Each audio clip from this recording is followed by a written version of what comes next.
Well, we're about done.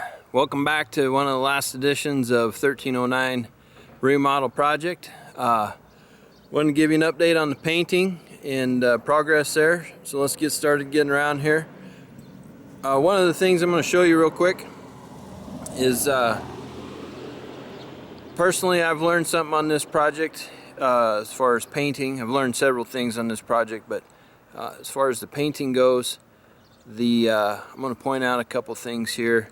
And I'll just make this disclaimer right now. The contractors did an excellent job siding. They did what I asked as far as caulking joints and priming in cut joint or cut ends and getting prepped for the final stages of this project. But the contractor knows, and I very well know, that those two tasks are never perfect until the end.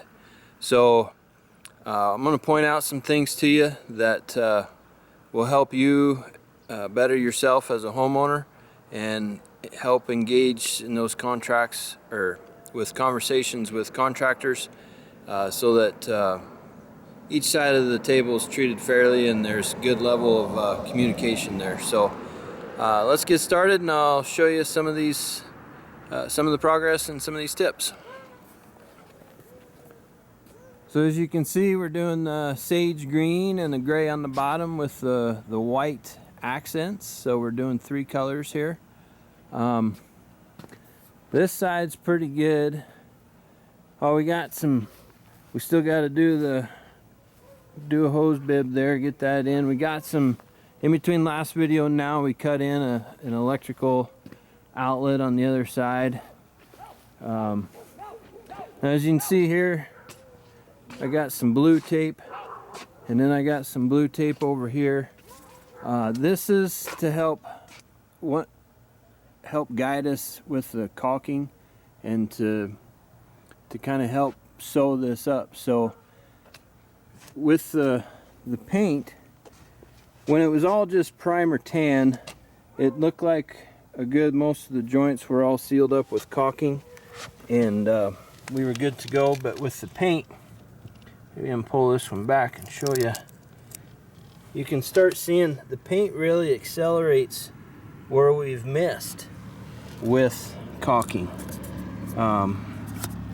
which is awesome in the fact that this is the last time we get to seal this up permanently. So all eyes on deck. Our goal is to 100% eliminate any sort of moisture getting past the siding, the paint, and the caulking. So as a part of the paint crew, we're all assigned finding joints like that weren't done yet, or maybe sometimes the caulking, as you're applying it the first time, will have an air bubble in it. When it dries, then that air bubble presents itself. We'll find an example of that here in a second. But it's never perfect until it is, right? So you just check, double check, triple check, quadruple check. You never quit walking around. There's the storage shed. We're working on that.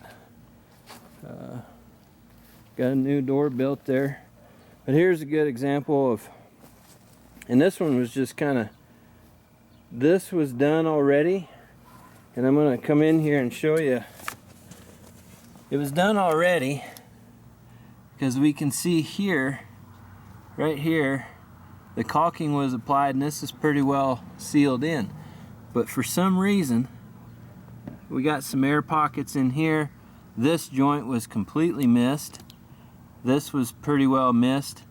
So these inverted angles are, and this is where you really need to get down on the ground and look back up and check. You know, this was completely missed.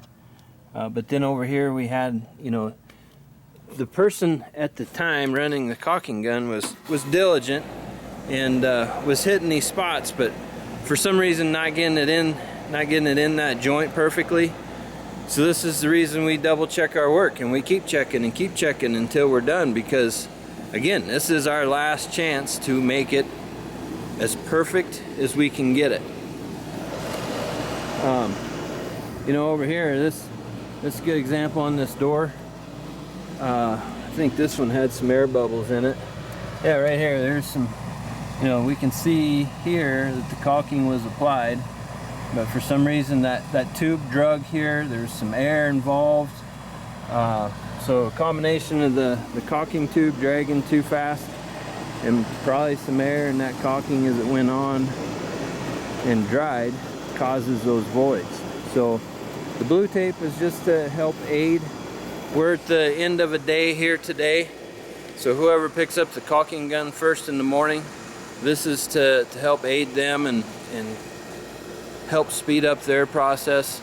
And then once we get that done, the painters can step in simultaneously.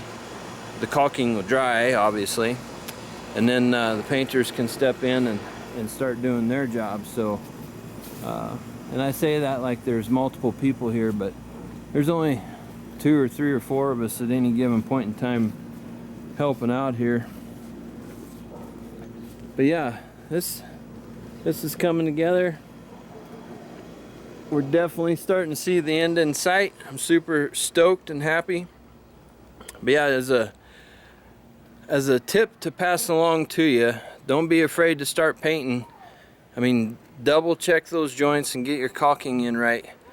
But don't be surprised when you have some areas show up of, oh, I thought that was done, or I'm sure we covered that. It's all right, just redo it. Just when you're running the paintbrush or the roller, which that's what we're doing here, and that's why we use the paintbrush and the roller, is to take our time, catch these areas, and you know, if we find them, we stop, put the caulking in, or fix whatever blemish we found before we paint and call it a finished product. So hope you've enjoyed this, and I may do a last video here. I'm not sure. This could be our last one, who knows. But if this is our last one, thanks for being along for the ride, and I hope you enjoyed all the tips that I left and kind of watching the progress as we did somewhat of a different project here on this house, from taking it from vinyl siding to smartboard siding, adding the inch and a half insulation, doing the roof.